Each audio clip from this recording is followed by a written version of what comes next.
Welcome to the Outer Realm with Michelle Desrochers and Amelia Pisano. Airing live on the United Public Radio Network, 105.3 FM in New Orleans.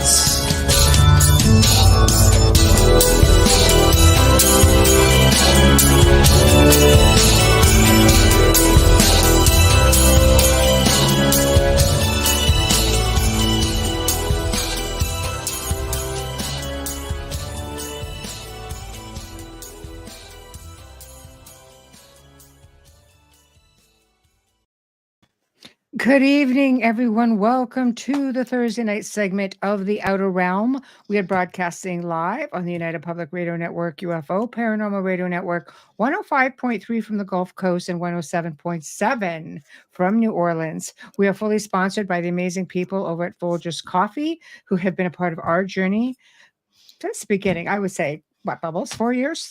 2020. Yeah. 2020. 4 years, exactly. On 4 years. Yep. There we go. Lockdown. I know. Also, big thank you to Dr. Snick, the sonic surgeon, aka Justin Snicker, for his contribution of his music and his voice for the intro that you just heard. He's an award-winning composer of Halloween, horror, sci-fi, and dark wave electronic music, which can be found on all of your streaming platforms. Big thank you also to Steve McGinnis, the artist behind all of the banners and logos here at the show. Find him on Facebook and Instagram. Okay, tonight, something like totally out of the norm for us, but right up like Amelia's alley, since, you know, Amelia you were going to say something else. She's worked in crime, so I'm like, right this up one's for you. I heard. Yes! I know, because I'm just one of those sort of newbies that I completely get, you know, who doesn't know about JFK, but I mean, yeah, but who knows all of the theories behind the assassination? So I don't. Jack, I know. And I'm going to be like, yeah, it's going to be. I know quite a few, and I'm quite interested in it because I'm all about a good cover up in the criminal field. So yeah, I think this one's fantastic. It'll be for the first time, probably like in a really long time, where I just kind of get more laid back and just enjoy the ride. No, we're going to keep Michelle involved because this touches on everything. And I'll give you an interesting little fact that has nothing to do with JFK, but with the son of Sam, serial killer. David Berkowitz, he used to say that the devil made him do it. He went to the Exorcist film and felt like he could see Michelle's on. She's ready. Well, I already know that. It's not like I used it because he wanted to be distinguished differently from other serial killers, but he didn't actually believe what he was saying. No, and he wasn't the only one. There were actually a few that tried to pull that card. Yeah, but this man killed a lot of people. I know. So tonight, Jack Roth is going to be joining us for the very first time, and I'm hoping we're going to get him on again because he's just done some amazing films. I know I've seen them all, so I'm going to be a bit of a nerd with all of this. But the Stan Romanek Story, I'm like, okay, you know, definitely have seen that. And it's the Extraordinary series, by the way. The Seeding, yep, seen it. Revelations, yep, seen it. So I'm a big nerd. I have to watch all of these. But tonight we take a more serious edge. So his book, Killing Kennedy, exposing the plot, the cover-up, and the consequences. And I'm actually really looking forward to this because it's definitely something out of the norm for us. So without further ado, Jack Roth, how are you? Good. How are you? Good. Did you give me all fangirl? Wow. How are you? To live up to here. Good. I'm doing great. Thanks really so much for having me on. Oh my gosh. Thanks for writing this. You have no idea how excited I was when Michelle told me, I'm like, this is a gift for me. It is. This is a gift. I messaged her and I said, okay, we nicknamed her Bubble. So here she's going to be all serious. But anyway, it's like, okay, you're sitting down because it's like, I got your present. Yeah. I got you. Amelia, I'll send you a signed copy. How's that? I'm gonna cry. There we go. Thank you. There we go. There we go. I've never met anyone because being Canadian, I don't know who has the same thoughts and feelings that I do regarding the assassination. I think there's a lot of knowledge that is messed up and missed over the years. And I don't want to talk too much. I want you to be able to just come in and tell us how you started it and when this came to you that I've got to put this down on paper. I have to put the story out. Seriously, because, you know, Jack, looking at everything else you've done, it was just almost blindsided me when I saw this book. I'm like, okay, wait a minute. This is She's right? like, wait, can he come back? I go, if he likes us. No, we're definitely going to do this again. I'm already loving this, so and I'm your good. name is Jack, and you wrote about John Kennedy. Oh my God. Anyways, take it away. Yeah, I'm going to breathe now. I've never done this before in my life, fangirl. This is not me. So yeah. Anyways, Well, I hope I don't disappoint. No, Well, absolutely not. Yeah, it's interesting knowing that with the films I've done and, you know, doing the documentary work, but I've always been fascinated with the Kennedy assassination. I think from the time I was a kid, a little context, I was born in 1965, so I missed the assassination by a couple of years. But I think I think missed that it by a long shot, but you know, whatever. and so I show my age, but it's important to say that because I did grow up during the aftermath of it, or what I call the aftermath of it, which was, you know, obviously Martin Luther King assassination, RFK assassination, the counterculture movement, the Vietnam War, Nixon, Watergate. It was like this erosion. This total erosion of what was known as American exceptionalism in the 50s and the early 60s.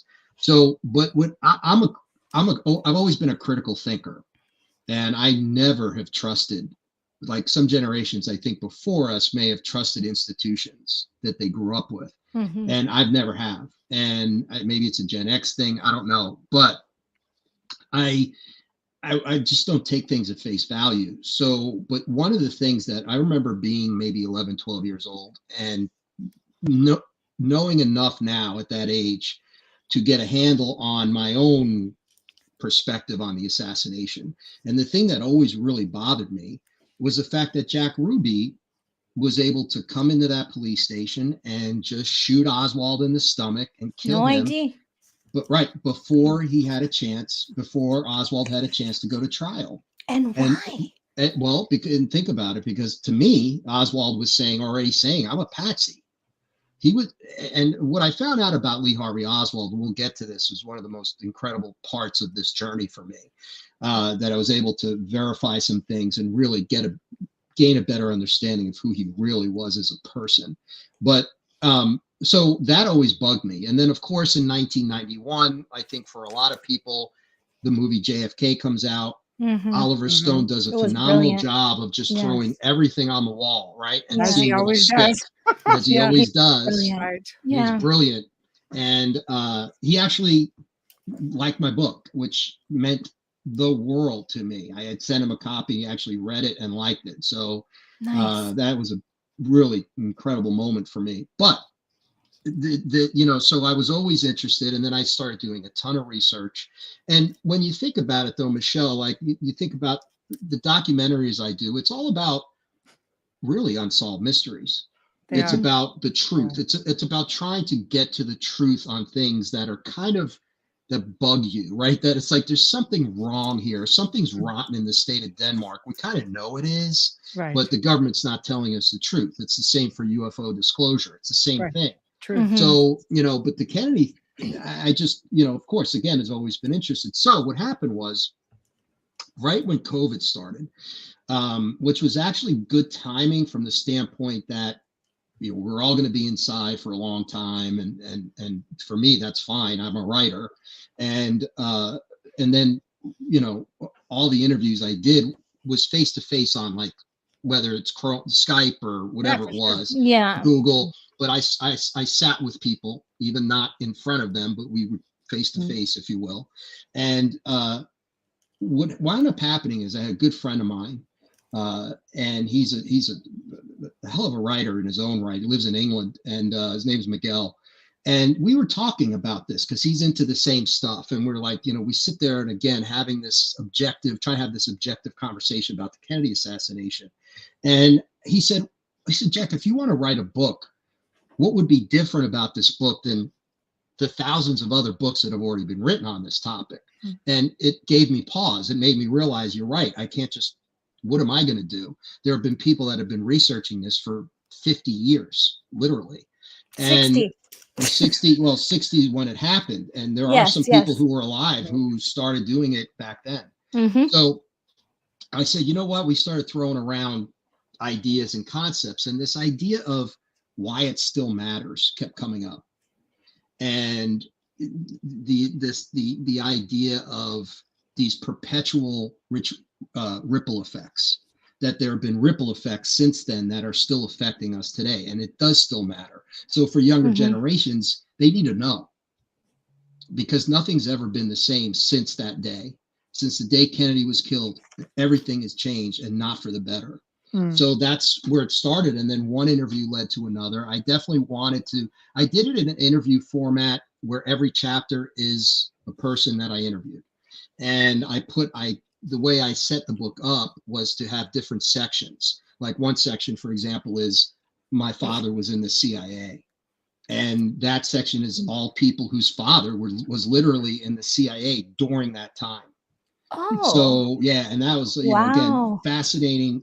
I mean, the things I learned, and just the emotional impact of the interviews too. It was very emotional for everyone. There were two little girls. That's another part of the book. There were two little girls who were in Dallas that day. One was in Dealey Plaza. The other's grandmother owned the boarding house that Oswald stayed in. Oh wow! So there was I got really good interviews, and I try to give these. I wanted the people in the book to do the talking, and I was just going to present it in a very compelling, readable way. And again, I do give conclusions based on everything I learned, but to me, it was more of people's history. And there are a lot of conclusions that you can come through to based on all these interviews I did. I did 24 interviews that are in the book, and it just turned out really well. I mean, I've been really so happy with the feedback that I've gotten and from everyone, and I appreciate it. But I wanted to do my own small part in adding to the literature of the Kennedy assassination in a way that would make people think, to not just accept the official narrative all the time, because most of the time officials, they're simply going to lie to you, because that's what governments basically do. There's a lot of history in this. It's not just the Kennedy assassination, right? This goes back to the beginning of civilizations, human civilizations. This is the way things are. So there's corruption, there's cover up, there's conspiracy. This is human nature, and that's part of the book as well. Everyone loves a mystery. I love what you put. Yeah, the contribution that you made is I think it would be hard pressed to find in any other literature, because I don't know of anyone who has interviewed the boarding house where Oswald stayed. Well, and again, so you have the grandmother, this woman's grandmother, and so she was a kid. But to give you an example, okay, this is a perfect example. So we asked, well, who was Lee Harvey Oswald really? Yes. Right. And one of my main goals of the book was to give a perspective on Oswald, a more human perspective on him, that wasn't just either a patsy or a lone nut, because that's the only way people think of him, one or the other. But we're dealing with a human being. He was a real person, right? He had a wife and two kids. When he died, his children were very young, two girls who are alive today, who still have to live with that stigma. That's right. So I wanted to get it to the more personal aspects of this. Who was this man? And why did they choose him? And what happened that he was put in this position in the first place? And so this woman, who was, her grandmother owned the boarding house, so she would meet a lot of people who stayed at the boarding house, and men usually who stayed there for a specific amount of time for whatever, and then went their own way. And what she said about Oswald that stood out to her was, like, of all the people that stayed there, most of the men that are there, they're doing whatever they're doing. They did not want to deal with kids. It was her and she had two brothers, and they were all young, and most of them didn't want to give them the time of day. But Lee Harvey Oswald did. He would, when he had spare time, he would go out and play catch with the brothers. He would play with them. He would talk to them. And one time, this girl had dyslexia. So her grandmother was at the kitchen table. They were doing their homework, and she was having a real hard time. And back then, they didn't know what this was. So it was frustrating. The grandmother's like, why can't you get this? And Lee Harvey Oswald passed by her and whispered in her ear, don't ever give up. Because he was dyslexic. And he worked through it, and he became an avid reader. He was an extremely intelligent, well-read man. And he was also a patriot. And he was part of the U.S. intelligence community. And that's what people don't realize. He worked for the CIA, that he was really good at spycraft, and he followed his orders. That is what got him in this situation. Yeah. But this is amazing story. So one time Lee Harvey Oswald, so he was sitting on the front steps, front porch, if you will. And the two brothers were playing wrestling, and they got into a real fight. And the sister, this woman, was by the door at the time. So Lee went out, separated them, brought them back to the porch, sat him down, and said, you guys have to understand something. You're brothers, and you must always protect each other. You cannot fight with each other. You're brothers. And so you always know that. Don't fight with each other. And this girl's standing there like, God, I can't believe he's even caring. You know, because back then most adults were like, well, your children are to be seen and not heard. That's true. It was a mentality. It was the early 60s. It was really, that's the way it was. Right. So for Oswald to be that, he cared about these kids. He loved kids. He had two daughters of his own. So he wasn't this crazy lunatic lone assassin nut job that the media and the Warren Commission made him out to be. And there's more to it. There's a lot more in the book about it, but that was one of the things that was very satisfying to me, is that I actually learned so much about who Lee Harvey Oswald was and what his role, and when I say what his role was in it, is that he really didn't have a role in it. He was definitely set up. Now he was there. He knew he was part of U.S. intelligence, so he was told to be there. And he was doing what he was doing. He was basically infiltrating far-right Cuban exile community groups that were actually a threat to Kennedy. So he thought for longest time that he was helping protect Kennedy. And then he found out at some point, we're not sure exactly when, that he was being set up as a patsy, which is when he made the final phone call he made to his girlfriend at the time, who was having an affair with her. This was all New Orleans related, the summer before. Wow. And I interviewed her. And what she said is that Lee said, because she's like, meet me in Mexico, just run away, get away. We'll meet somewhere. And he said, I can't, because if I am not where I'm supposed to be, they're going to kill my wife and kids. Oh, boy. And so he was like, I have to see this through. And this is what he said. He said, and besides, if I stay, there'll be one less gun pointed at Kennedy. Wow. Wow. I need time to absorb that. Because it's not what you normally hear, right? That's you a humdinger. That's a big deal. It very much is, because you hear the story of in the documentaries, on the television specials, you hear the story that he was met at the doorway and he was just dismissed because the management said, oh, he's an employee here. And he was dismissed and then later arrested at a movie theater because he didn't pay an admission fee, and then he punched the cop and was arrested. And I said to Michelle, I got to wonder, why would you punch a police officer unless you need protection or you need to make... You need to be found. Yes. Well, check this out. Oswald realizes that day he's at the book depository. He's not on the 6th floor.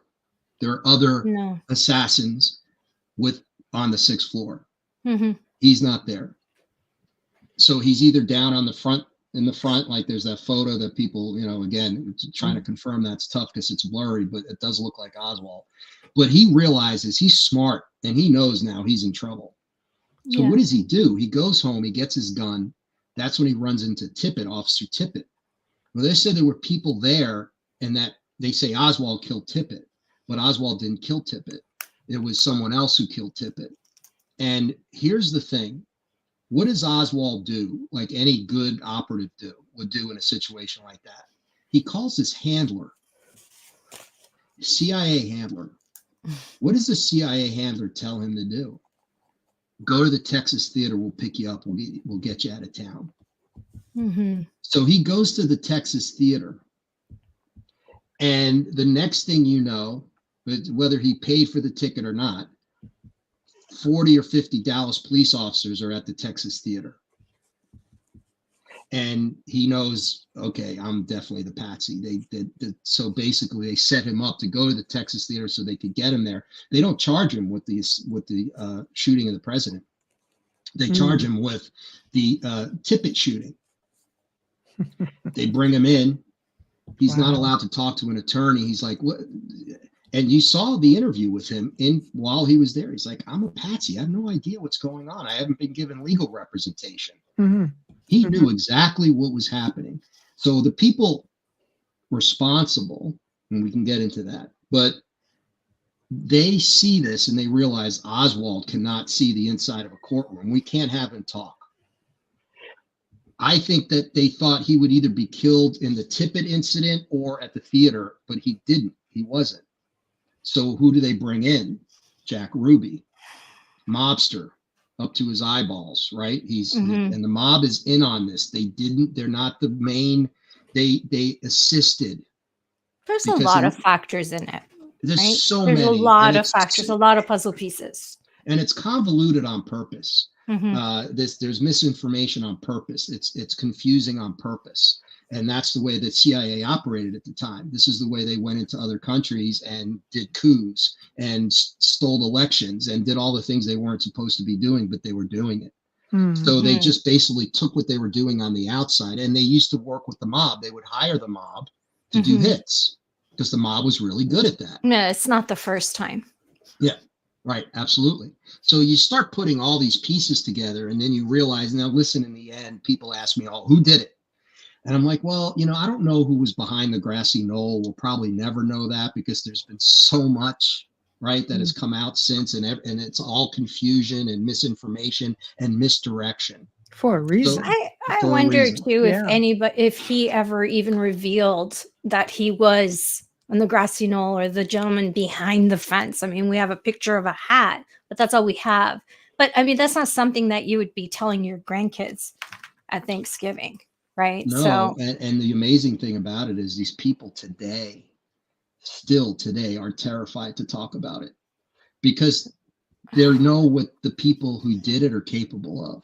Well, then they did their job. No one will ever talk about it until it runs out of generations. They succeeded in their coup d'etat. And that's what I tell people. Well said. And that's sad. Daniel. It's very, very sad. And that's why I felt like I needed to write the book, because regardless of what we know in the end, we know that something was wrong. Something wasn't right. The Warren Commission report was nonsense. The magic bullet theory was utter nonsense. The Jack Ruby killing Oswald should have been the biggest red flag of all. And one of the things I learned, which is interesting, in the United States, we kind of bought into what the government was telling us. We couldn't believe that our government would do such a thing. But in Europe, in the European papers, because remember, they're much older countries, right? And they've been through this a billion times with their governments. And they're like, they did it. They couldn't believe. They laughed at us because we were believing what our government was telling us. They're like, wait, you don't see the red flags here? The Americans we were like 4-year-olds, literally 4-year-olds who's like, oh, that's our government. They wouldn't do that to us. It's hard because it depends on what generation you're asking. Gen X, I was born in 69. We will pin you down and say you're guilty before we even look into who you are. We'll condemn you first. That's just our nature. But I think the generation before us and perhaps after us, looks at it a little bit differently. But it's hard to believe, like you said, that your government was responsible for killing one of the most beloved presidents you've ever had in your history of America. And how and why would they want to? That's my question, regardless of who was involved, how many shots were heard, how someone can distinguish, a handgun from a shotgun, a rifle, and so on. The one question still remains, why?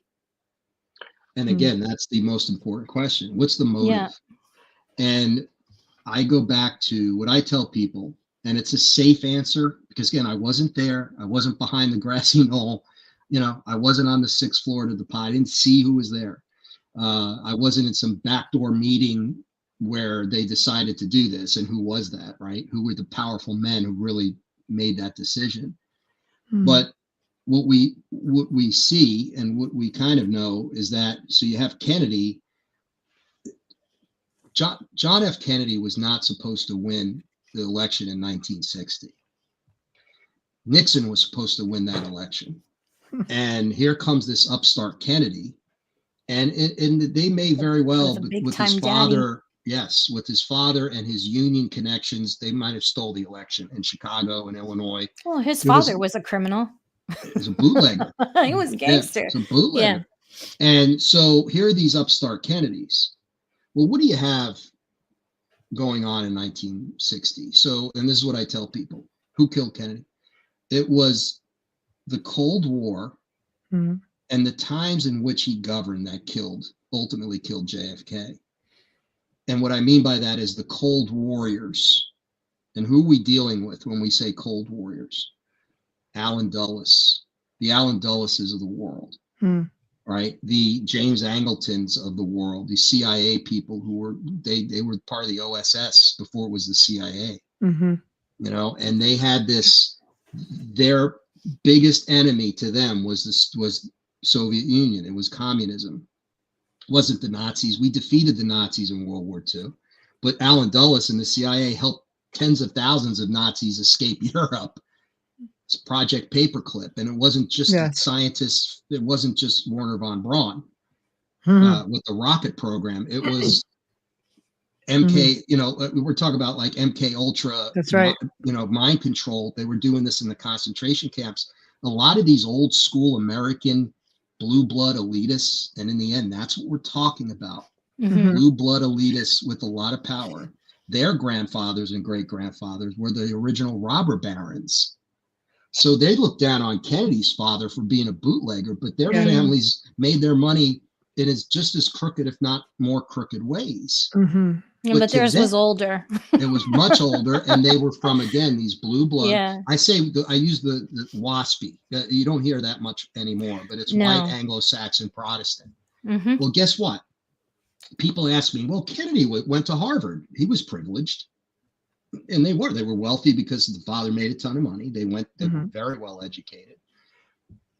They were Catholic. And to these guys, to these blue blood elitists, that they might as well have been the devil. I mean, they were having none of it. Okay.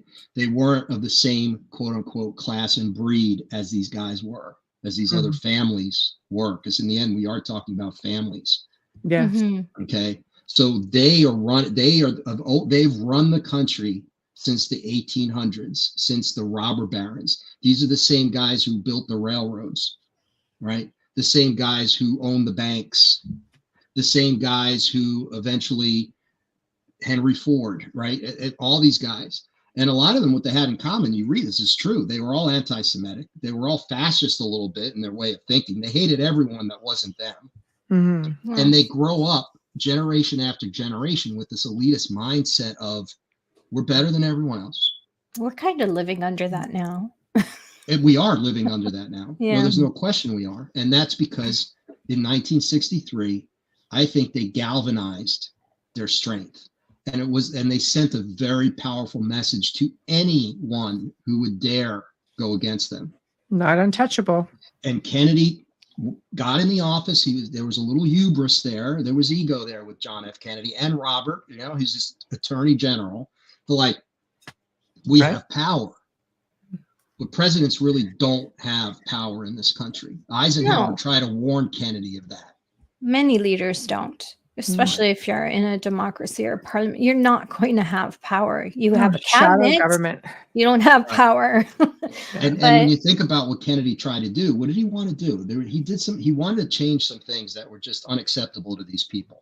First of all, he wanted to get rid of the CIA because the CIA had lied to him in the Bay of Pigs. They tried to manipulate him like they did Eisenhower. And Kennedy was like, I'm not giving you air support. So what happens? Kennedy takes the blame publicly, but behind closed doors, he's furious with the CIA. He fires Allen Dulles. This is a Cold Warrior, sacred cow of the Cold War, Allen Dulles. He fires him.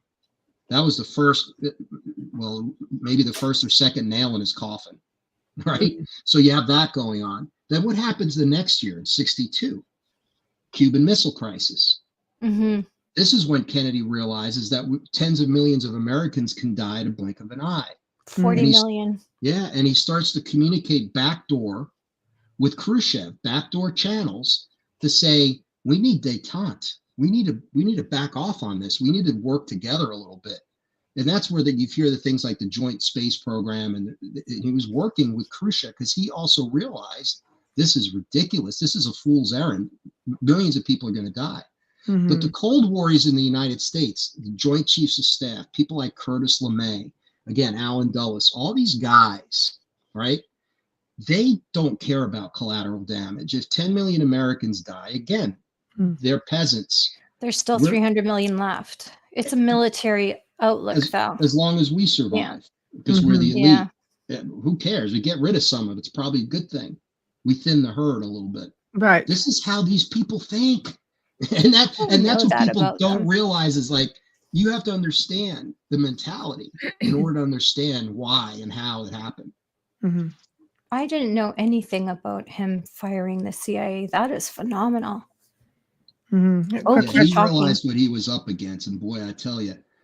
And if you look at Kennedy's presidency from 60 to 63, he changed a lot as a person. He grew as a person. I tell people this all the time. The Kennedys were not perfect people. Obviously, they were not.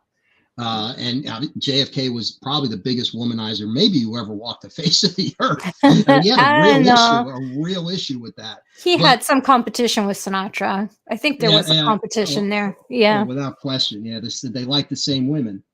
So but what do you have? You have a guy who realizes he has courage. We know this because of Profiles in Courage. He was a hero in World War II. He truly did have courage. He did. And he also had courage with the mob by dating the mistress of a big mobster. Here's the thing about him. He cared about the American people in America.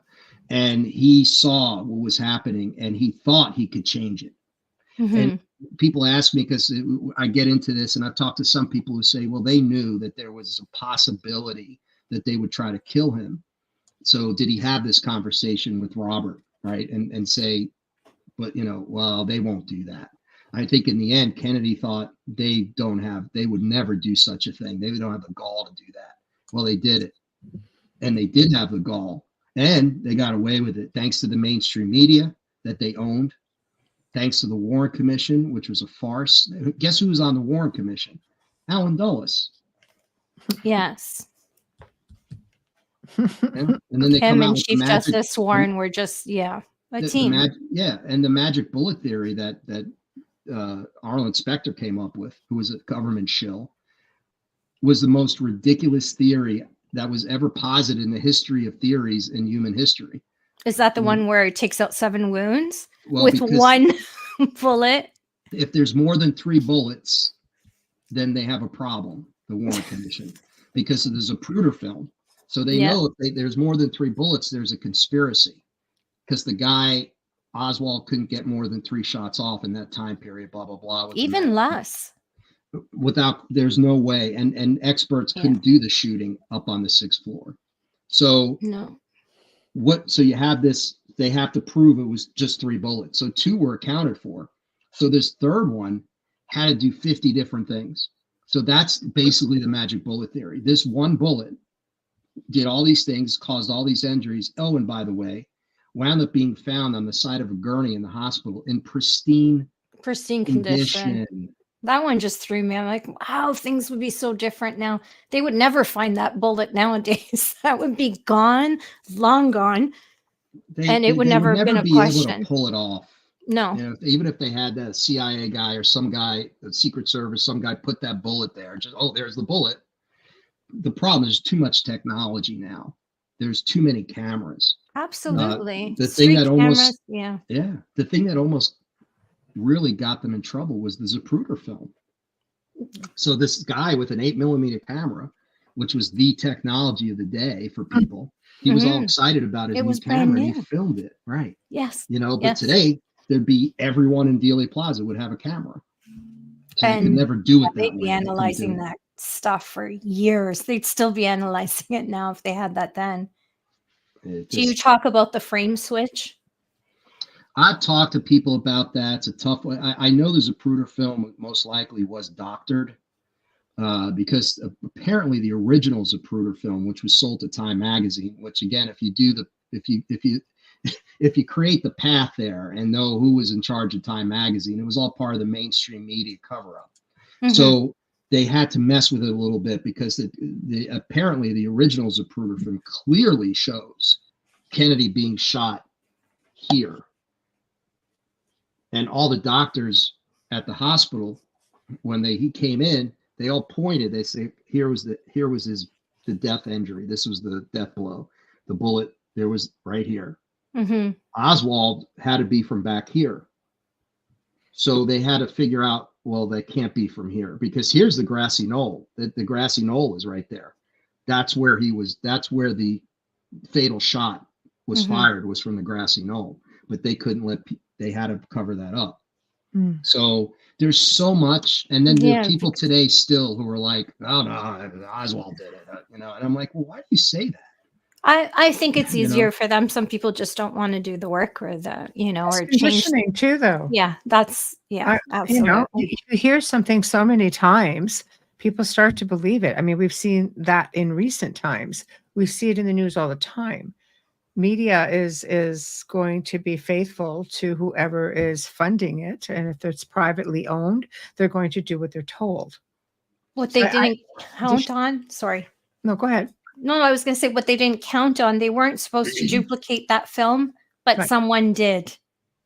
Right. And that's what they weren't counting on. And that's when everything started to roll all over again. Yeah, that was almost a big slip up right there. That guy would have been in jail if he did that now. He'd be in prison.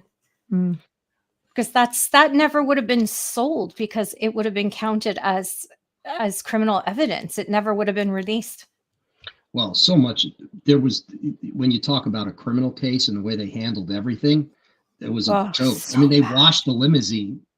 There was a crime scene, and they washed. And they let people put roses in the seats. Well, yeah, and we didn't want Jackie to go through that, and that's what Ruby's excuse was. I didn't want Jackie to have to go through a trial. He didn't give a. He doesn't care about Jackie. Rat's potato about Jackie Kennedy. Jackie's dad was crooked too.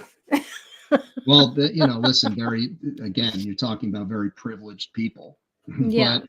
But the lesson here, and that's the thing in the book that I try to say, is that, listen, we'll never know all of it at this point. Too much time has passed. But we do know, we should know, and we shouldn't believe what's been told to us because that is definitely not the truth. And we can't take things at face value. And if we really want to live in a democratic, free society, we have to realize that governments are governments, whether it's our government, the Chinese government, the South African government, or the Australian government. They are there to maintain their power and control. And everything gets corrupted. Everything gets, it's just nothing is a perfect. If you look at, say, a democracy or socialism, or you look at these in its purest form, the way it was written in its purest form, they sound phenomenal. But when you actually put them into practice with human beings, the problem is human beings. And I try to tell people this all the time. We are very flawed. Absolutely. We're flawed. And as much as a lot of us try to do good and try to search for the truth and try to do good things in our lifetime, especially power hungry people are horrible people. And a lot of times they're literally like psychologically insane. Well, Literally. most billionaires tend to have sociopathic tendencies. It comes with their IQ. It doesn't mean they'll kill someone, but when you profile them, it does come with their IQ, just like narcissism has a big part of it. But what people have to understand when they say, oh, but these people are billions and billions and billions of dollars in, yes, but there's nothing left to buy now. What do they need? They seek power. Some will seek to torture their own people. Some will seek genocide. It's a way of fueling that ego and that narcissism. There's so much more to it than just making a buck. When you own everything and you could buy anything, now what? Some people build electric cars and some people, money. Right. Yeah, some people build electric cars and some people buy banks. Exactly. Rothschild.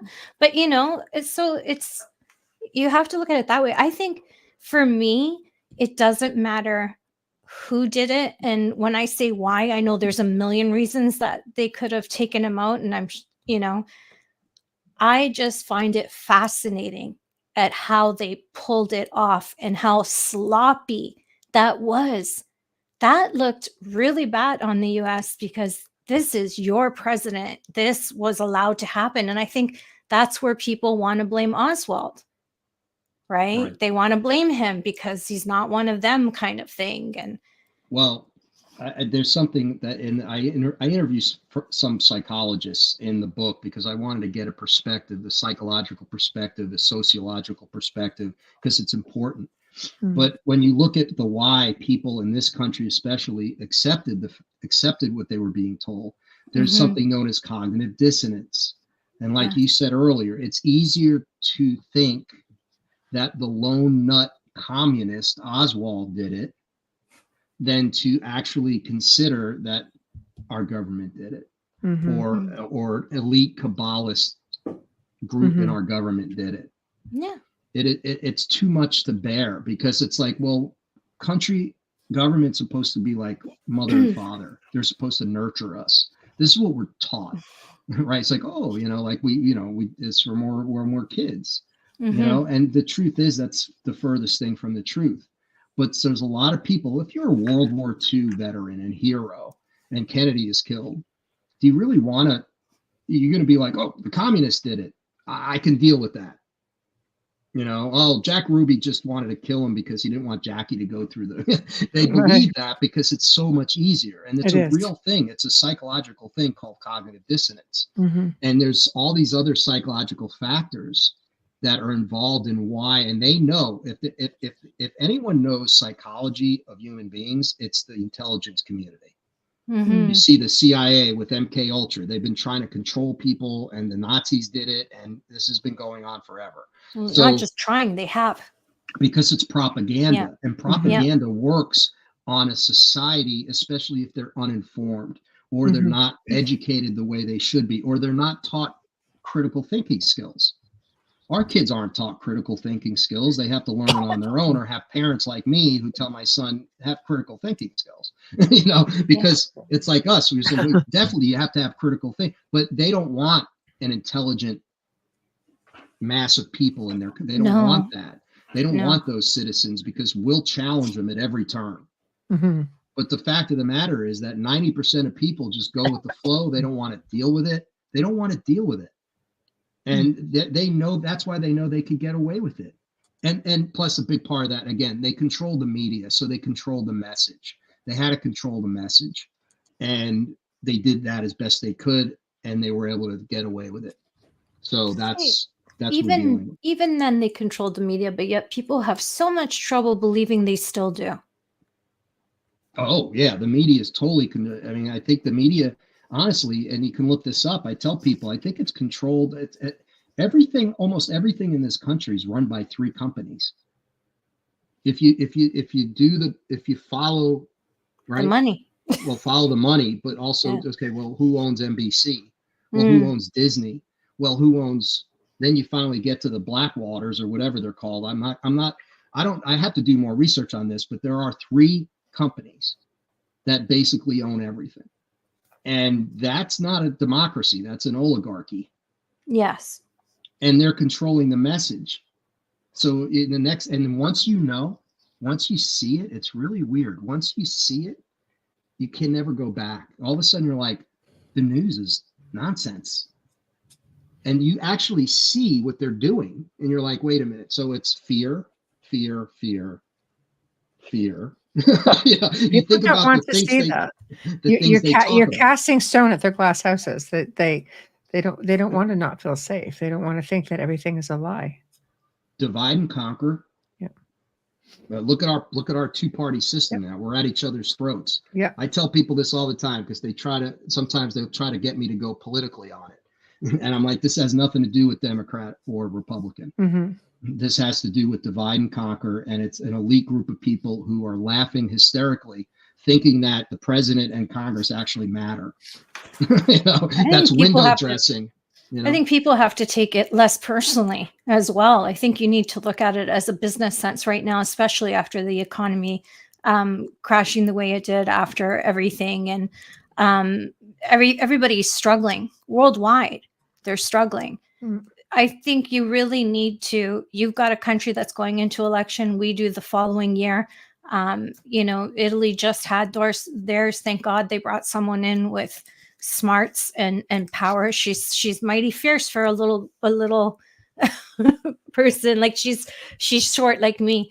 So, I think people have to stop looking at the personalities and look at what is being done and who's the best person for that position, who can best stand up to the other side, not just lead. And I tell people this though, too. Don't we have to look at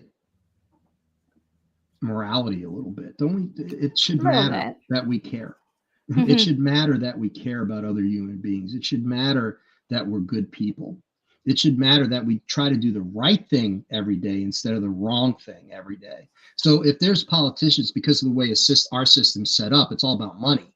So it's who's donating, right? There's money in politics. So by the time they get to their office, whatever office that might be, they're bought and sold 1 million times over.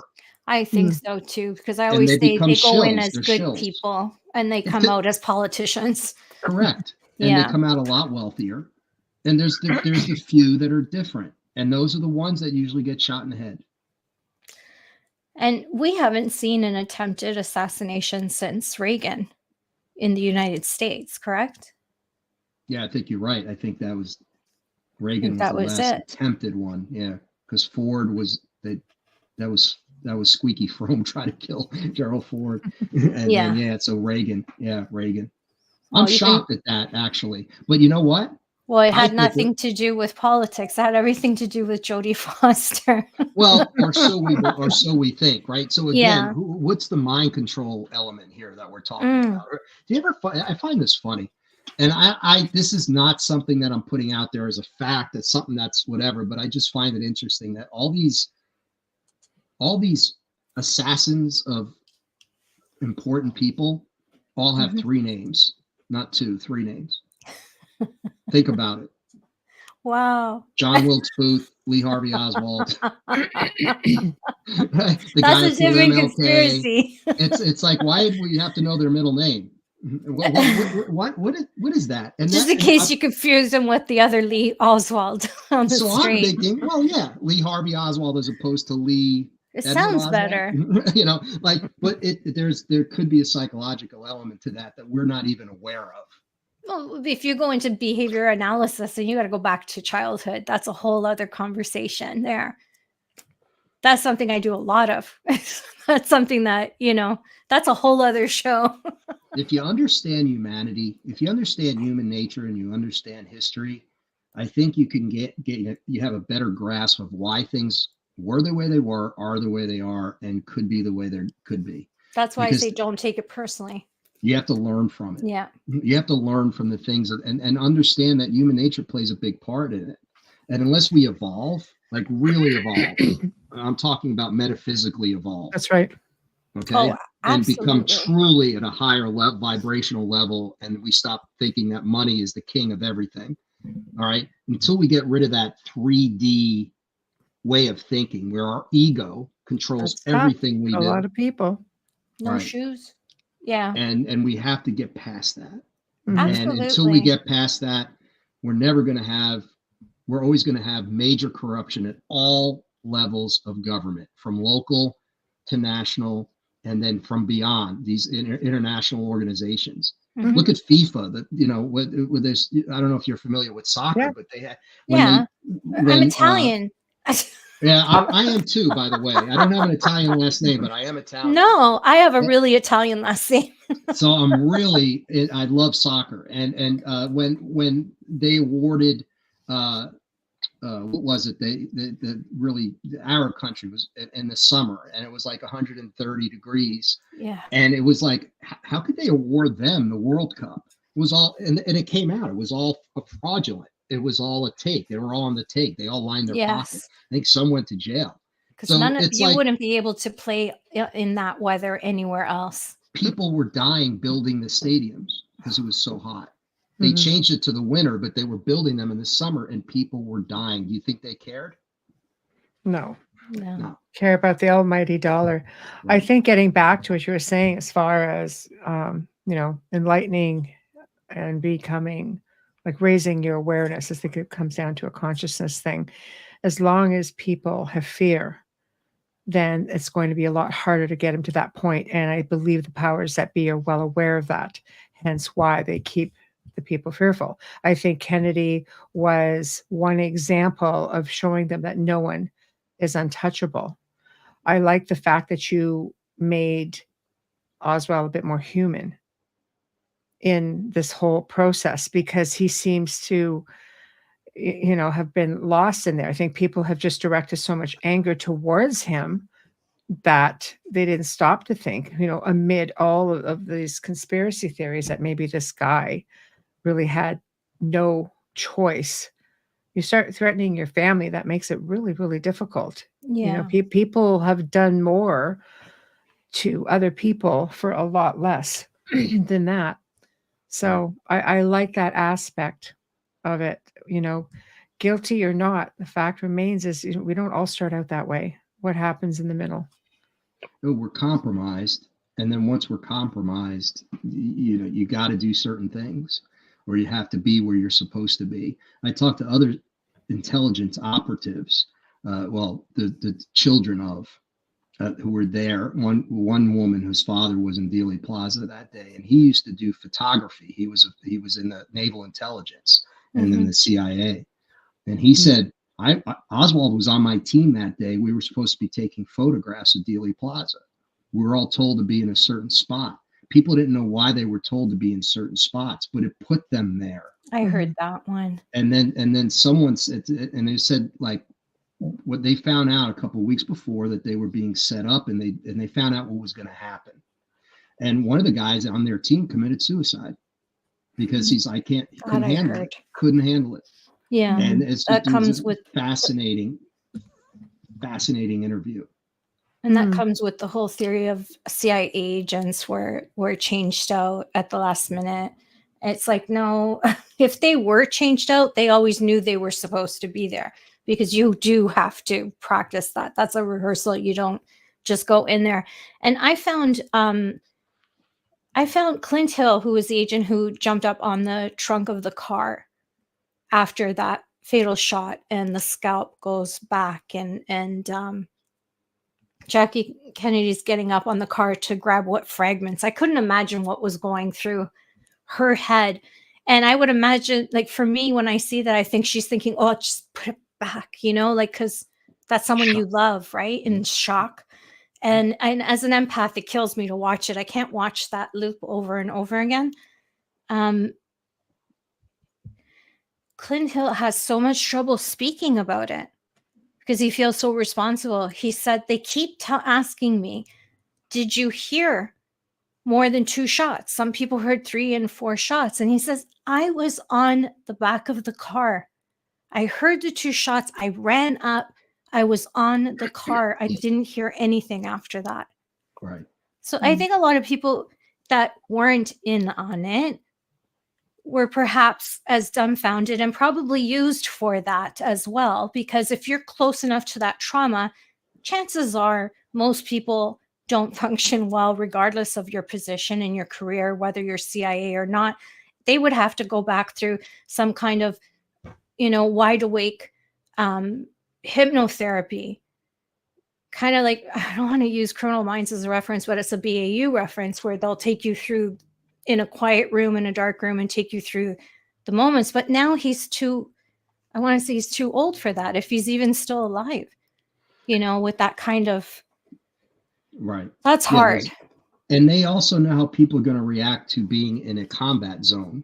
Yes. So you have all these people there's a lot of people there with their kids.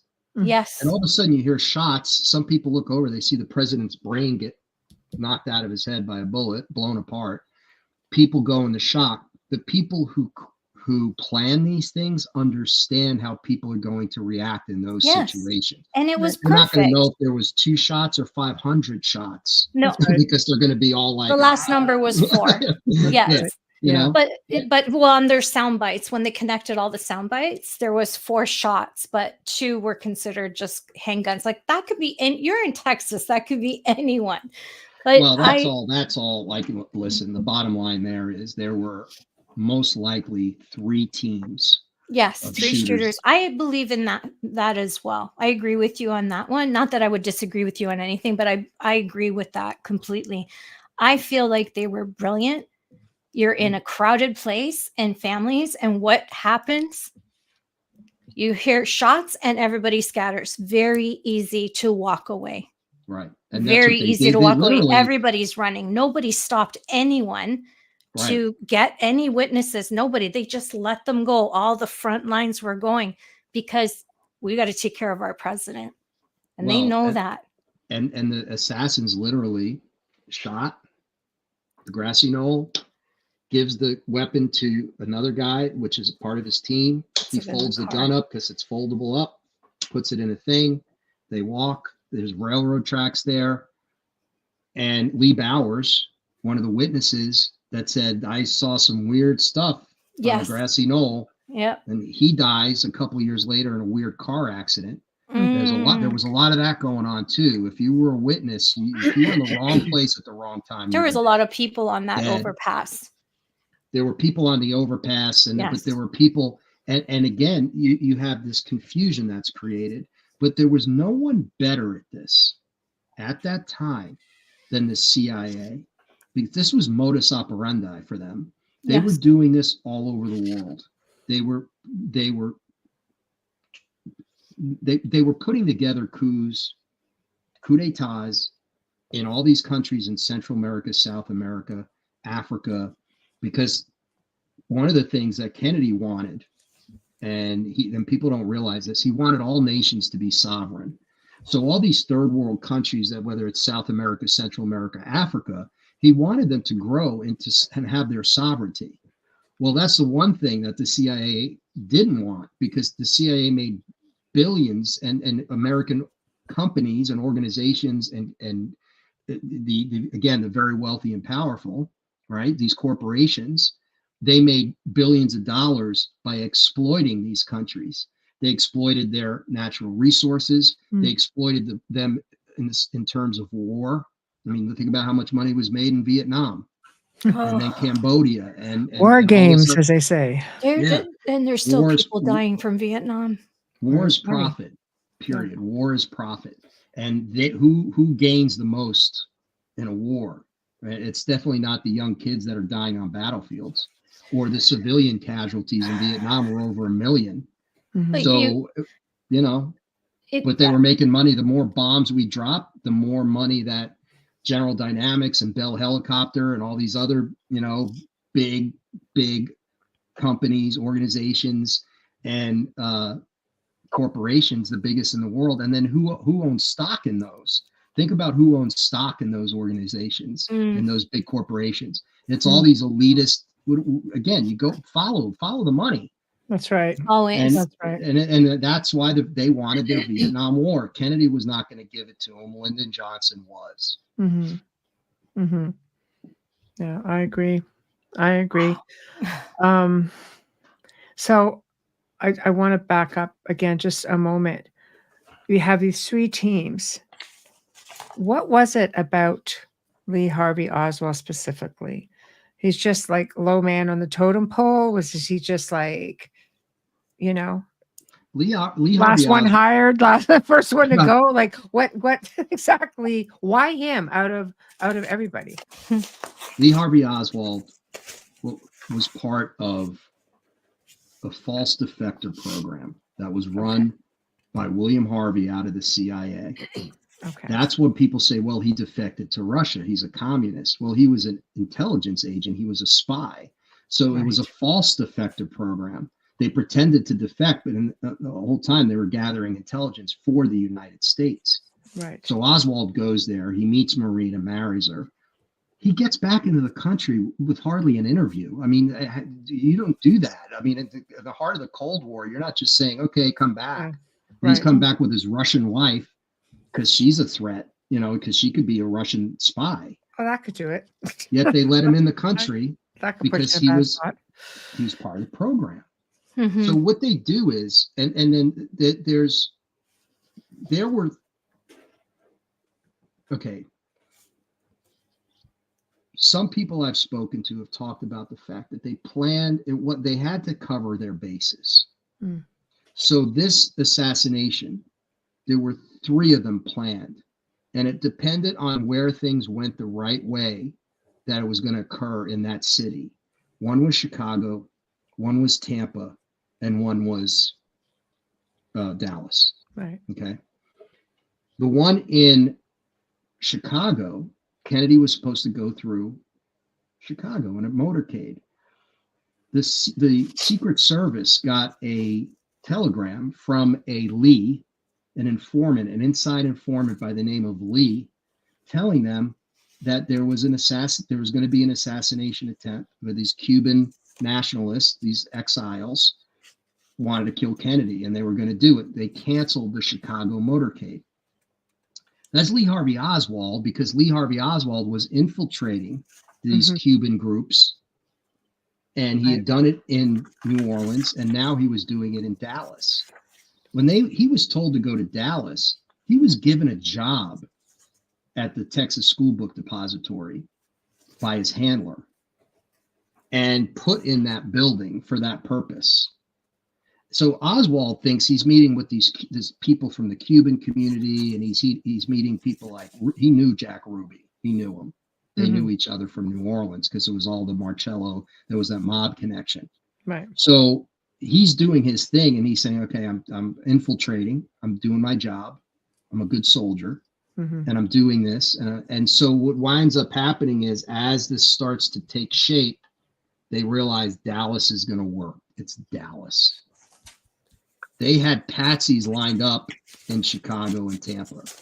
Never happened. And if it would have happened in Chicago, we could be talking about a completely different person. Right. Three names. It wouldn't have been Lee Harvey Oswald. So Oswald happened to be at the wrong place, wrong time. Would have had a vowel at the end of it. And he was set up. He was sheep dipped. He was sheep dipped for a long time. Again, people have to understand the insidiousness of the CIA, especially back then, and the way they did things, the way they operated. They made sure, they knew if they were going to try something like this, it literally could not fail. They couldn't. There was too much at stake. So they had almost everything. And again, if there was a Zapruder film, well, then they'll just control the media and they'll make up ridiculous theories, and people will think that's the truth because of cognitive dissonance. So if there was that one mess up, that one thing they didn't consider, like the Zapruder film, they'll work around that. They did, because Geraldo even put that on air, and that was a big deal as well years later. Yeah. But that was all Robert Grodin's fault, because he was the one who had the film in his hand, and he duplicated it without permission, and then he sold it. Yeah, and then whatever wound up, Time magazine took that film, and it was a magazine, so why would they buy the film? They put it in their vaults, and they doctored it. So years later, when people are finally, there's a Zapruder film's coming out, and it's like, well, it kind of shows there's only so much you can doctor it. But it does cause confusion in the minds of people. It's like, well, was that shot from there? It seems like his head goes back and to the left, but apparently the original film really shows is going back into the left. Mm-hmm. So it was definitely a frontal on the side news shot. too. I think people, early days remember. Yeah, Wayne said it. Yeah. Early days, you remember the original, like as it was being captured live. Like, I mean, this was unfolding in front of people. And so to switch it, it almost seems like that Mandela effect. Did that really happen that way? Or did it happen this way? Yeah. Because then you're getting convinced that, no, this is how it happened. Yeah. Right? This one was spliced. Yeah. Which is. This one was spliced because it had to match the Warren Commission's statement and findings. So they spliced the film and switched out 2 frames. So it made it look like the shot came from the back, and inevitably it's Oswald. Mm-hmm. I know a little bit. No, that's what they had to do. So, and again, we'll never know. I tell people this. I was like, we'll probably never know the whole truth. But what we can do is know some of the things that it wasn't, right? That the magic bullet theory was nonsense. As critical thinkers, we have to hold their feet to the fire on that one. That's a joke. It's a joke. Yeah. Didn't they just release like 3,600 pages for review? Highly redacted. But here's highly redacted. I mean, the only words you see are the, as, and. I mean, it's like a our joke. Government. I mean, and again, like people ours. think, do you really think the CIA, even though it's 60 years has gone by, and people are like, well, those people are dead now. Alan Dulles is long Not gone. everybody. So here's the thing. The institutions are still there. So the CIA can't come out now and say, whoops. Oh, 880 pages of a commission, Warren Commission. How are you going to say, no? Sorry. Those 800 pages are all false. We lied. We wrote it to fit the narrative. Because they'll give an excuse for it. It's the same thing with UFO disclosure. Mm-hmm. I tell people that, what documents do you think you're really going to get? Redacted. They're all redacted, and they're not going to come out and say, well, yeah, we lied to you all those years, and we threatened people, and we killed people all those years. But everything's okay now. Because now they're saying that they're not going to come out with disclosure. So they're getting a lot of resistance on that. But that's a whole other show we'll have you on for. But you know what? Isn't it the same thing we're talking about? The same people who think they're better than everyone else, who think we can't handle truths, and that are trying to get away with whatever they're trying to get away with. Absolutely. And as American citizens, as Americans, we just keep getting screwed over. I mean, we're never told the truth, and we can't heal. I tell people this, and it's true. We can't heal as a nation from the Kennedy assassination. We haven't healed because the truth has never come out. I haven't and healed until from it comes out, murder. It's going to hang over this nation like a dark cloud. Mm-hmm. Right. It seems like the Kennedys has just been doomed from like starting from JFK. Then you have Robert Kennedy. Well, who did they make the deal with? That's all I want to know. Well, for sure, absolutely. You know, one gets taken out again. Are they all the same organizations? Like, is RFK? They'll say, "Oh no, it was the mob," but were they not all working together in both cases? Chappaquiddick was covered up. Well, I think RFK Jr. now has come out and says, which was good timing for the book. Yeah, but he's a courageous dude. He tells it like it is, and he said, "Listen, the CIA was involved in my uncle and my father's assassination." Absolutely. And guess what? He's right. Yes. Yeah. Yes, I know. So, see, it's just like everything. This family just can't seem to stay away from politics. I know. It's like everybody in the Kennedy family should retire from politics and they'll live longer. Not had a real good go of it. That's all. I'm worried about them. A lot of tragedy, but think about it. They were a major threat to these people. Yes. JFK and Robert, because the people loved them. But they used a lot of people too. They did want to change things. Yes, and they used a lot like I said, they weren't perfect. But at the end, I say JFK was our last best chance for world peace, because since he died, we haven't even been close to it. It's been perpetual war and conflict. Wrong. You were not wrong with that. He reminds me a little bit about, and I think it was mentioned somewhere in the stream, like Lincoln. People looked at Lincoln with hope. And I think people looked at JFK with hope. This is something new, you know? And then look at how that turned out. It's just like, so not only are they proving a point by saying, look, we took out this guy who, you know, America loved, but in a way showing that, no, he's not untouchable. But it's like crushing the hope of the people as well.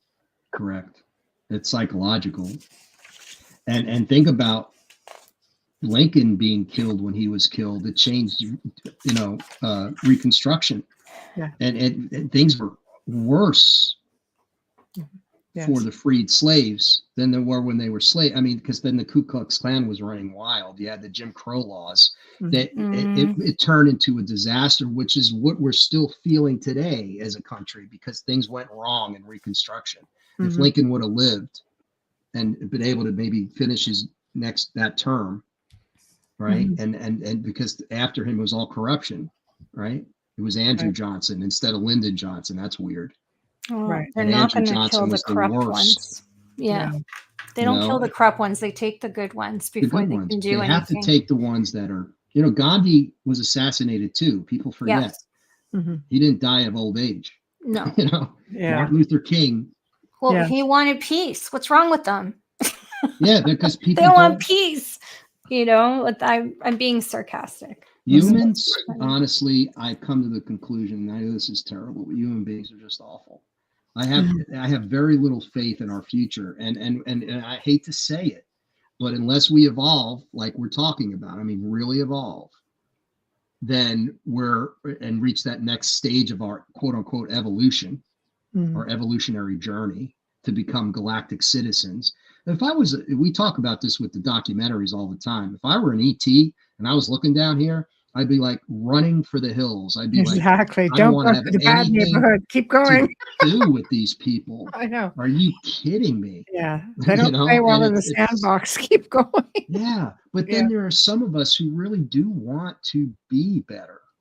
And I think it's so hard to live in a world where we're seeing this, and it's like, why? This is wrong. And it's almost like the bad guys always win. We're living in a world where I believe, and I feel for myself, that the less time you spend on social media, the more time you can grow. And we're living in a world where everybody just wants to be in front of a camera and say, look at me, look what I'm doing, instead of doing something. When we were kids, I know we did a lot of volunteer work as kids. I'm sure you did as well. Not because the school told us, because that's the way we were raised. So I find that it's just a different generation. It's and my nieces hear this from me, even though they're closer to my age, but I say it's more, there's self-entitlement. There is no feeling of the other person and how can I help my neighbor? Neighbors don't exist anymore. You're disconnected. You're very disconnected. You're a talking head. People pour their lives out in for the world to see. Collector of information. You're giving it. And that's exactly what these elitists want. Yeah. They want distraction. They want people to be just zombified. You think about it. It's becoming a zombie. I think everyone needs to watch Snowden once or twice a year, just to remind yourself of what it's really like out there. I don't feel he has any reason to lie about what he did. He had to uproot his life and move across the world to Russia so that he won't be assassinated. And he talked about it, and he had the courage, like Kennedy did. I'm surprised he lived, but you know, they discredited him to the point where most people, I would think in this country, you know how it works. They're he's a traitor. Yeah, but I think Russia will. I think Russia will protect him for a long time, just to piss off. Just to upset us. Just to piss off. Yeah. We're going to take a quick minute for a station and sponsor ID. Oh my goodness! And then water. We'll pick up where we left off. Yes, this is where you can really tell when I'm tired. Sorry.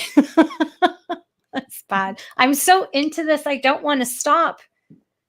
but you could I talk about have it to. forever. It's I have to great because stuff. without them, there's no show. I know. No show. So you are listening to The Outer Realm with Michelle Desrochers and Amelia Pisano, coming to you live from the beautiful city of New Orleans on 107.7 FM, as well as the Gulf Coast on 105.3 FM. We are live on all YouTube channels, all of our group Facebook channels, and not only live, but archived as well on Roku channel. Our guest tonight is Jack Roth, and let me get the full title of the book because, oh my God, this is so exciting. Look up. Yeah, like so amazing. You're welcome. It's Christmas. Thank you, Michelle. It's the best gift ever. But if Jack doesn't come back, I'm going to be really upset. His book tonight we're discussing is Killing Kennedy, Exposing the Plot, the Cover-Up, and the Consequences.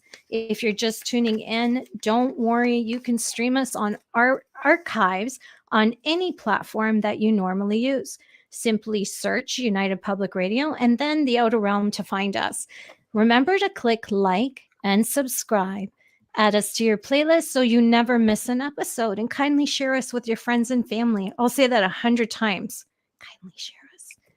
Folgers Coffee, we give you a huge, we're sending out lots of love. Thank you so much for your continued support and sponsoring our show. We absolutely love you. We appreciate you since day one, and we hope that it's a long-going relationship with you. Thank you. Our fabulous banner and promo media is courtesy of Steve McGinnis. He's a horror illustrator, an incredible artist, and Steve creates commission pieces in any genre as well. So you can find him on Facebook. Thank you, Steve. Our intro and outro is courtesy of Dr. Snick, the sonic surgeon, aka Justin Snicker, award-winning composer, vocalist, and musician. You can find his music on Amazon and Bandcamp, stream on any platform, and you can find Dr. Snick on Facebook and Instagram and in your stories as well. Just search Dr. Snick when you're putting a story together and pick out his music. It's really cool. He's always dropping those videos. You know, I tell you guys this every time we're on air. His videos are little horror, but they're creepy cool. So check them out. Thank you, Justin. Lastly, kindly give us a like, subscribe, and share with your friends and family, especially if you're watching YouTube right now and you're on our YouTube or on UFO Paranormal YouTube. Hit that like and subscribe button. If you're on our Facebook channels, please hit that like button. There we go, and we are back. Okay, quick question. So what happened because they obviously seem to be taking out everybody who is a witness who they may feel could come back at them in the future. And considering with Lee Harvey Oswald, they were threatening his wife and children. Did anything ever happen to his wife and children that you're aware of? Or did they go on to live, happy lives or Well, they went on to live, and with Marina Oswald, his wife, the FBI or the Secret Service, they took her, and I think I don't know what they did to her, but by the time they had her talk to the public and be interviewed for the first time, she looked like a zombie, and she was like, it was prepared. Her answers were prepared. She condemned her husband, and at first when it happened, she was not condemning her. They said, listen, and plus she was Russian, so who knows what they were telling her, what they would do to her. And then she had two small children, and those two children have grown up. And the one thing I regret about this particular book is that I didn't get one of them in it. I have some cool stories about Marina from other people who have talked to her and over the years. But the two girls, they've had to live their entire lives with their father being the most hated man in history, right? According to a lot of people, right? He was they're the assassin's daughters. Did they have to change their names just to? No, they didn't. But Good for them. they get married. I'm not sure exactly. Like, they're both alive.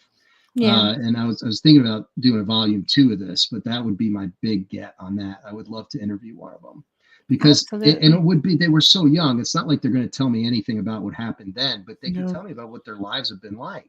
Right. Because there's collateral damage. Yes. And that's the thing we have to realize. And the biggest injustice of this whole thing, if Lee Harvey Oswald was indeed a patsy, and I totally 100% believe he was, and I just ask people to do their own research, read, do their thing. Don't take my word for it, but do it.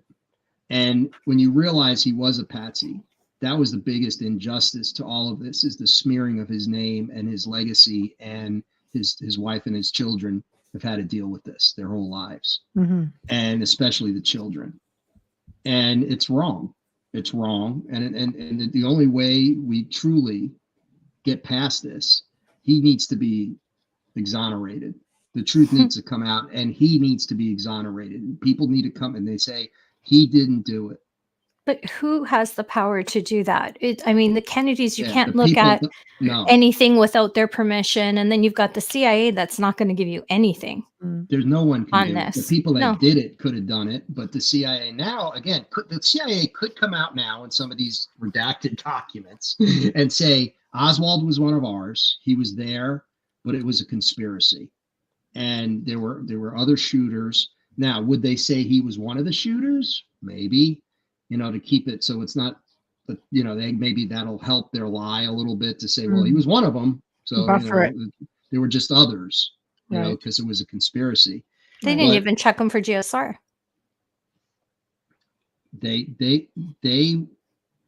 It'll never happen. No, they just arrested him. They didn't check him for GSR. They just arrested him and named him because they needed answers fast, and the ones that weren't a part of it.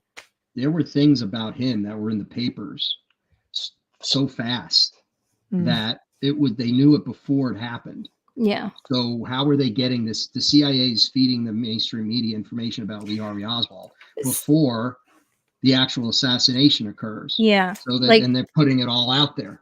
Like a politician or a celebrity, often media has their obits ready to go, where they just fill in the missing pieces from the year before in case they pass away. They did the same thing with him. Well, they had it ready because they painted this guy. Exactly. And that was Hoover. Hoover said, we have to convince the world it was Oswald. I have mixed feelings about that man. Yeah. If we don't, we could be looking at World War III. A friend of mine is his nephew. Yeah, J. Edgar Hoover was a terrible person too. Yes. Yeah. So was this man's grandfather. He's the great-great-grandson of Henry H. Holmes. No way. Yes. And I believe it's his uncle that was J. Edgar Hoover. Wow. Yeah. He's a friend of ours. Actually, that's a shock. Into the Are we talking about the serial killer here? Yes. And the way he's American Ripper. I don't know if you saw the show. The way you talked about writing about these girls and the aftermath, he found out who his great-great-grandfather was when he turned 40. His grandfather talked about him. He never knew his whole life. He was a well-established attorney who worked really well, great reputation, had done some time in the Navy, took 10 years off to research this because he wrote about how he dealt with it. Not who he was, but how do I deal with knowing that this is my relative killed hundreds of people? And and he's also related to Hoover. Yeah. Guilty by association. I mean, it's something also related to that guy for who your family is, but some tree, as treaty. Was it pine tree, Bruce tree? What is it called? In the States, there's a treaty that was also his relative. Yeah, he's quite interesting. But I'm saying that I think you should write that book. I hope you have the opportunity to do that, because I know it gave Jeff a lot of healing, and I believe you'd be able to help his daughters heal with that. Yeah, they don't like to talk, but as you can imagine. Yeah. But they don't like to do like video interviews. That's okay. But if I'm writing a book, they don't. And you're showing compassion. and they could read this book, they know I'm compassionate, that I'm not making people, I'm not interviewing people to make them look bad. I'm interviewing people to get their stories and share it with others. That's why I wrote the book. And so I'm not doing this to, I want to just get the record out there, get these stories out there because they're important. And if we can understand what one of these girls went through her entire life just because of who her dad was, and I think you start to understand the collateral damage we're talking about here. Well, there's families associated, with these people. There's this, it rolls downhill, at the end of the day, and people have to pick up the pieces. Did you run into any problems when you wrote the book with the research that you've done when it comes to, I always say the good old boys club, like the scholars and people of academia who are just like, no, this is how it was. This is how we researched it. This is what we looked into. Has it been well received on average, or have you gotten any resistance? I haven't gotten too much resistance. Now, very nice. It's the kind of thing where I just wanted to do my part right. So in other words, I knew if I created a book, and that's why I did it the way I did it. I did it so that, again, every chapter I interviewed someone. I let their words do the talking. I let their stories do the talking. So it's journalism 101, really. And it's just asking the right questions. Right. And then boiling it down. And so there's not much to criticize because I'm not coming out and saying, I know for sure that this happened. I wanted to avoid that because I'm not one of these people who spent 30 years. I'm not going to start that deep dive at this point. Yeah. I just wanted it to be more like a people's history, so people can go to this book and reference it. And if they wanted to read one chapter, they can read 1 or 2 chapters, and then they can come back and read 3 more. And then if a certain chapter really interests them, the topic, then they can I'm going to get this book and this book and this book. I want to learn more about who Oswald really was, or I want to learn more about the CIA, E. Howard Hunt, because I interviewed St. John Hunt, who's the son of E. Howard Hunt, E. Howard Hunt of Watergate fame, or infamy, I should say, one of the Watergate burglars. But a lot of the people who were the Watergate burglars, they were the same guys in Dallas that day in '63. Wow. It was all the usual suspects. Yeah. And the names they're the same names. Frank Sturgis. What, no middle name? Well, E. Howard Hunt. Yeah. He was he says on his quote unquote deathbed confession that he was more logistics on the outside guy. So what he did, he got some of the people in through Canada, some of the assassins from Europe, the Corsican mob, through Canada and into Texas, and different ways to get people in and out. He had to put them in safe houses after. That's what E. Howard Hunt did. So he used that was his thing. It was logistics. And he did this he worked with the Cuban exiles for years. And the Bay of Pigs was one of his things. So they were trying to overthrow Castro forever. From the minute Castro got in the power, the CIA, they were trying to dethrone him, so to speak, kill him any way they could. And so that's what they were doing. And they were unsuccessful with Castro, which was amazing. That was a big loss for them in the end. And there's too many people on the inside on both sides with that. I love that you wrote this book. Do we have anybody that we need to, because I talked so much, we missed a lot of comments and things, Michelle. I know she's giving my moment in glory here because I'm just like fangirling, but I'm so happy that you wrote this book and why you wrote it. I'm honored to be here speaking with you, and I love your compassion with this book, and I love how thorough you were and how kind you were and careful. I appreciate that. I really do. Thank you. Oh, Christopher. Christopher A. James, thank you so much for participating. Are any of you familiar with my most favorite comic, Bill Hicks? If not, please do yourself the favor and watch the YouTube clip of his genius comedic explanation of the assassination of JFK, Back and to the Left. And of course, I'm planning on voting for RFK Jr. Okay. Thank you. Bill Hicks was he ruffled feathers. He was Did he? brilliant. I don't know Yeah, who he is. He was a courageous comedian. Died young, very young. Mhm. Almost like a George Carlin type. Well, he would tell it like it is. I mean, he didn't Yeah. care, you know, and he had some really great takes on stuff like that, on the Kennedy assassination, and he didn't hold back. You know, Yeah. again, you put yourself out there. You never know what's going to happen, but you do it anyway because you have to. Exactly. So, you know, but Bill Hicks was funny. Wow. Another comment? Polly, thank you for joining us, Polly. Might I tell you, you're very pretty. See your picture there. My father knew about the Bay of Pigs, and we were part of the John Birch Society. I was a junior member. Whoa. Interesting. Okay.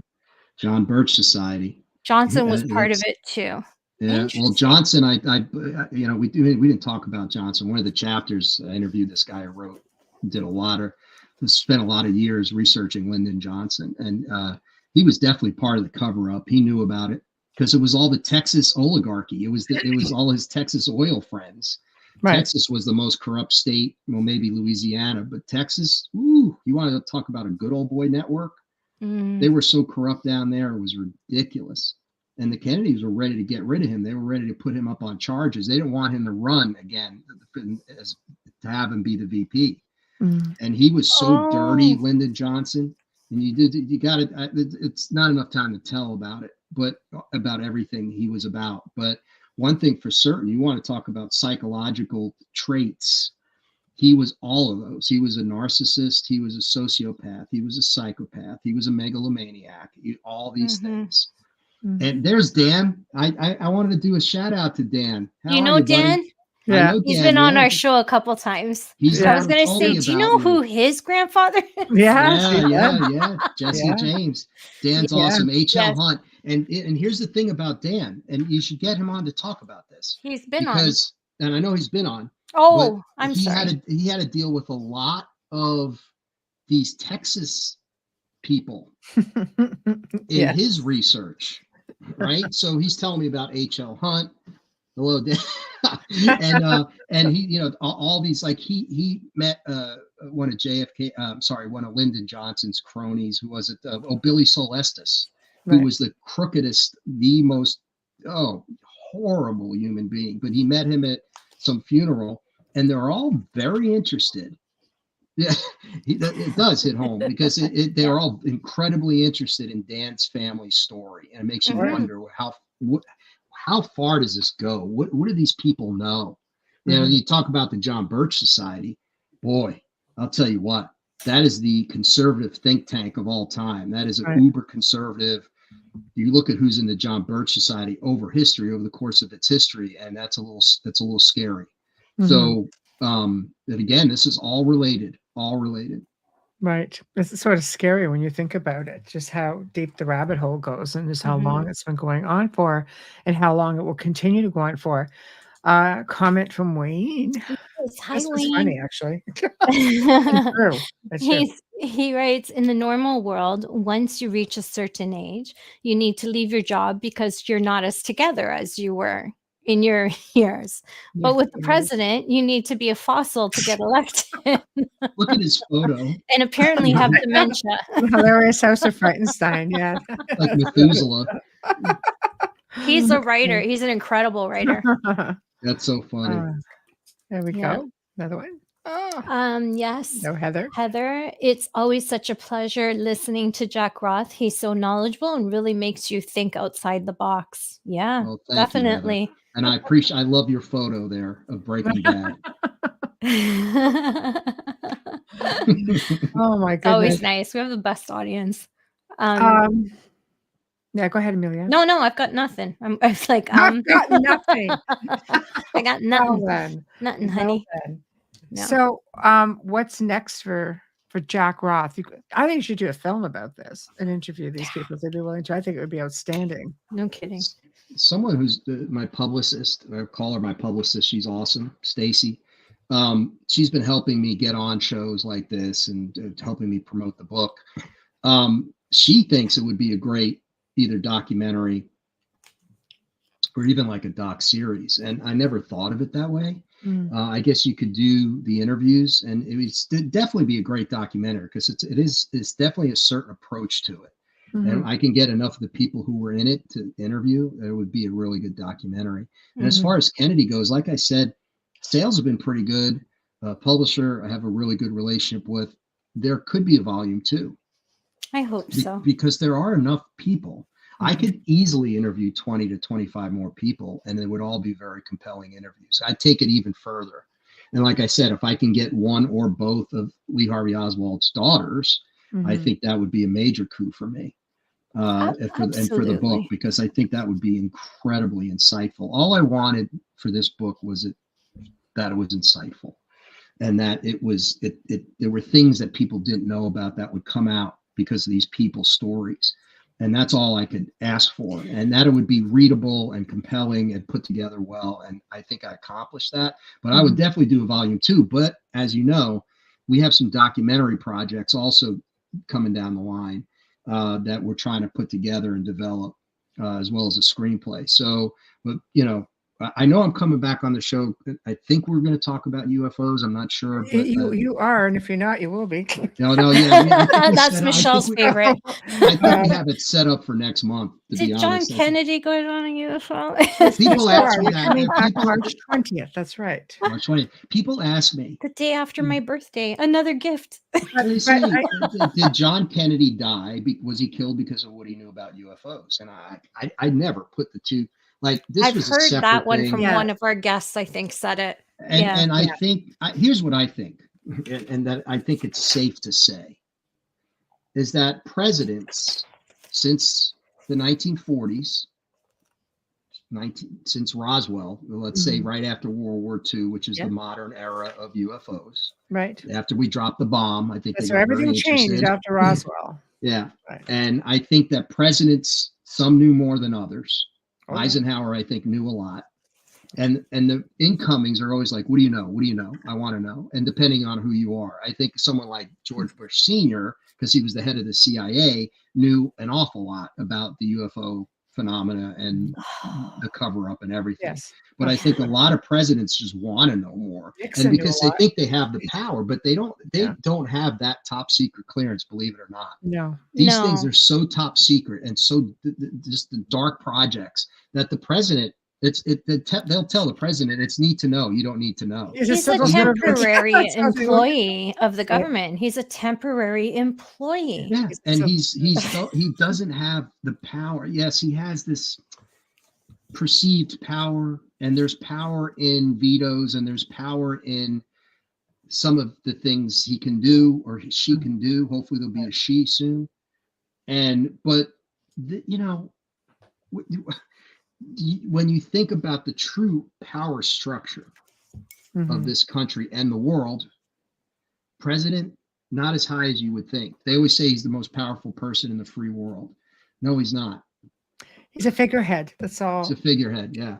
Yeah, that's true. So that's what I think. I think that Kennedy may have wanted to know more, and maybe Doug, but they're not going to kill a president for that. But and you had more Republican presidents knew about it. Nixon knew a lot. He brought Jackie Gleason to have a look-see. One of the coolest stories ever, by the way. It is, because it messed up Jackie Gleason for frickin' ever. After that, he was never the same. He just started to drink even more. I know. Yeah, I would too. I know. But he said, if people really knew what was going on and what was out there, like he cried apparently after he had that experience. Yeah, it's hard. It's hard for someone who lives a life. No, it's not. Unless you work your way towards it. We've worked our way towards it. Yes. We understand the possibilities. We've done the research. We've talked about it. But imagine someone who lives a very old-fashioned, I say old-fashioned, but older generation, black and white, no nonsense, very practical, right? If science can't prove it, it doesn't exist. There's no such thing as ghosts. There's no such thing as UFOs. There's no such thing. A documentary called "There's No Such Thing as Ghosts." I mean, there's people that are very much like that. But imagine that person. Yes.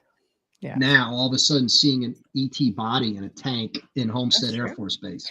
So that's hard. It makes me cry when I see those photos, though. Yeah, but people can't. and people can barely get through everyday life and dealing with the obstacles that you have no choice to deal with.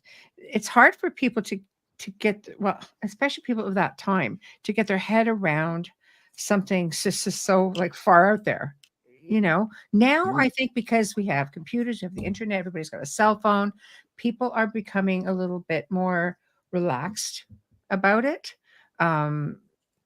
Let's face it, ancient people, they were all way ahead of the game. And then Roswell changed everything. It's like, no, you're not allowed to talk about this now. This is a secret technology. Now this is taboo. And people feared it because, again, you're being conditioned to think a certain way. But the United States is the last country to bloody disclose. Half That's the really world sad. is like they're all in It's on sad. it. Yeah. Right? Well, maybe they have more to hide, though. I think about that all the time. Yeah. Maybe they have more to hide. They're more culpable. Yeah, that too. Didn't Kennedy push for disclosure? Good question. Yeah, he was one of those guys. I mean, he was definitely one of those people who were like, hey, we need to know. He was not afraid of that stuff. He wanted people to know stuff, that things shouldn't be hidden from people. Mm-hmm. He railed against secret societies, right? In one of his last speeches, he says these secret societies, and what he was talking about was these blue blood elites. He would have hated Bush. Let me tell you something. George Bush Sr. was in Texas that day. And that's a whole other thing. But the Bush, because he was in big oil, CIA. Yes. He was the head of CIA. Yes, he would be in Texas. That's right. But he was not at that point. He wasn't head of CIA, but he was in the CIA. Maybe that's what got him the head. Huh? We need to look at the timing on that. You do certain things, and you play ball, and you're a shill, right? And you just obey orders and do what you're supposed to do. There's no more of a perfect example of one of these blue blood elitist families than the Bushes. And they all did. Skull and Bones is a secret society. It's a real one. It's a real thing.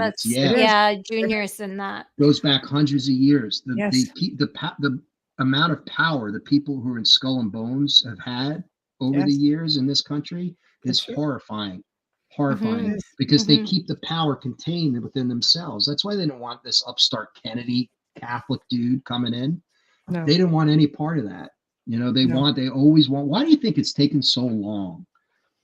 You would think we would have had a female president by now, another Catholic president by now, a Jewish president by now. Not a good old boy. We had Barack Obama, but I tell people this story real quick. He remember, like say, Barack Obama won, so he wins the election. There's all this, everyone's excited, a new day is dawned, because we were so tired of the Bushes. So he comes in, he's all excited. He has, everything he ran on for his campaign. They have that transition meeting where he meets with the Bush people, and they have the transition meeting in the White House somewhere. And I remember I happened to be watching TV that day, and I saw that they're doing the transition meeting. I'm like, okay. So you see Obama in the days before, he had just won the election. He's this young guy, right? He has vibrant and all that. He goes into this transition meeting. 4 hours later, he comes out and they show him. And I'm telling you, I asked people to try to find this footage. I don't know how to find it. He had gray hair that he didn't have going into it. He looked shaken. Really? Shaken to the core. What did they tell him? And I was like, something happened in there. And I joke about this, but I think they show the Zapruder film. I honestly think they show the Zapruder film and say, that too could be you if you don't do what we tell you to do. Do you think they pushed him through a dimension and brought him back? Well, I don't know about that, but they scared him. They basically laid down the law and say, you're president, but you're not going to do anything we don't want you to do. Hey, he's one of the most quickly to age presidents that I've ever seen. This was a 3-hour age. That's shocking. I didn't know about that. It was like Moses going up to the burning bush and coming down with long gray hair. I mean, it was ridiculous. I'm like, he was shaken. He was just, how confident he was, and how when he won the election, confident. He was suave and charming. I think that was something they hadn't seen in a long time as well. And then he recovered from the meeting, obviously, but in that meeting, something happened. Yeah, I have mixed feelings about it. Can I read Wayne's comment about Barack? Which one? Let's start with this one. Okay. We'll yes. I didn't see that one. Okay, thank you. Cool. Wayne says JFK was interested in opening up communication with all other countries to discuss alien encounters and sharing collected tech with each other. That didn't go over with the higher ups. Just saying. And then Wayne says Barack Obama said after his meeting in transition meeting, he said if there were windows in that room, he would have jumped out of that window. There you go, Wayne. Thank you for that, because I'm telling you, I saw it, and that confirms it. I feel like that I not see that, but I did see it. Something happened. Right. Now I want to look for that clip. Try to find it. You could. It'd be hard to find. I would imagine. Probably have to go into a dark web to get that. Because it was random. It's like, okay, he comes out of the transition meeting and they interview him. It was like one of those, Well, if I ever see it, I'm going to think of you and I'm going to zoom in on that. Like really focus in on that. No, that's very interesting. Wayne's right. I didn't know that he said that, but that tells you. See it for sure. He was very careful with his words. Your websites. Tell everybody how to find you, what you've got coming up. This is promote time. Okay, sure. Well, I have an author site, and people ask, well, what's the easiest way to get the book? There's two ways. You can go to jackrotauthor.com. Right. And on there, there's a link to, Amazon, Barnes & Noble, all the major booksellers. And there's my other stuff that I'm working on or have worked on is there with links to that, the documentaries, other books. And then, of course, you can just go straight to Amazon to buy the book. That's also obviously an easy way. If you go to my site, there's more information, and it's pretty cool. I have a recommended reading list that's pretty extensive too. You're also in Indigo Chapters in Canada. What's that? Indigo Chapters Indigo. It's like an umbrella of Barnes and Nobles in Canada. Oh, your book is there. I love it. I love knowing that people from other countries read this, because they also have a much different perspective than we do. Like I said, the Europeans knew all along it was a conspiracy. From the day it happened, they were like, conspiracy, obvious conspiracy. And they looked at us like we were children. Like, what is wrong with them? Right. So, I want people from hopefully around the world are reading it. So I love it. I'm so happy you're here tonight. Yes, my gosh, thank you for joining us. And Amelia's just totally fangirling. I just want to listen. Send me a mailing address and I'll send you well, thank you. You don't have to do that, but thank you so much. That's my pleasure. That's too generous. You've been so kind about. No, are you kidding me? About the book, so and I'm not one to lend out my books. My family and friends know that. I make them buy their own books. Like, I don't lend them. If they say, "Oh, can I borrow the book?" I'm like, "No, never lend out your books. I learned that the hard way. No, I do it because I want. Back. No, it's not because of that. I do it because I want the author to get that recognition on the sales. That's why I do it. Oh, yeah, I don't do it for any other reason. I have an extensive book collection. I collect old leather bound and hand sewn books as well. So, I've done that with other authors. They're like, why not just trade books? Like, well, why don't we just buy each other's books? And it helps. It helps with sales numbers. That's why I never lend my books. And leave a review, people. Yes, reviews are so important. Yes, exactly. Well, Jack, thank you. I will be in touch. And because I have a couple of ideas, so I'm going to be in touch with you, and I will send you links and so on. Yay! Thank you both. Thanks for having me on. I look forward to you the day after my birthday. Pleasure. Pleasure. Cool. Thank you. Thank you. Have a good night. Have a great weekend. All right, you too, guys. Take care. Bye. You're welcome. Good night. Good night. Well, that was the end of another fantastic segment and totally out of the norm. And wow, that's all I'm going to say. Wow. Very well researched. I love these interviewed all these people, and it'd be interesting to see if people are still a little bit on edge about talking about it, even all these years, because it was such a monumental event in American history, world history, really. But Anyway, big thank you to Jack Roth for joining us tonight and spending the evening with us and talking about his book, Killing Kennedy, exposing the plot, the cover-up, and the consequences. I love it. Yeah. Big thank you to Folgers Coffee for sponsoring the show this evening and every other evening. Big thank you to Dr. Snick, the sonic surgeon. Big thank you to Steve McGinnis for all of his artwork. And next week, guys, we're going to have 2 new people. So Les Durant is going to be on Wednesday night. He is an accomplished ghost and UFO hunter. Mm-hmm. I know. But he seems to have found a method of recording extraterrestrials. And he's got over 40 recordings. He's been on different shows and he's got stuff all over YouTube to go check it out. And Thursday night brings another special guest, Joshua Shapiro, who does all kinds of amazing stuff. Honestly, he does amazing stuff. But we're going to be starting off, and again, he's going to be on at least a couple times. I'd like to see him come more than that, but he's going to be discussing crystal skulls. And that's I love talking about crystal skulls. I think we've only had one person who's ever really come on and really gotten into it. So this is going to be really cool. So again, guys, you're listening to the Outer Realm, United Public Radio Network, UFO Paranormal Radio Network, 105.3, 107.7. Have a good weekend, and we'll see you all next week. Thanks to everybody who tuned to the chat room. You make it that much more fun. Good night.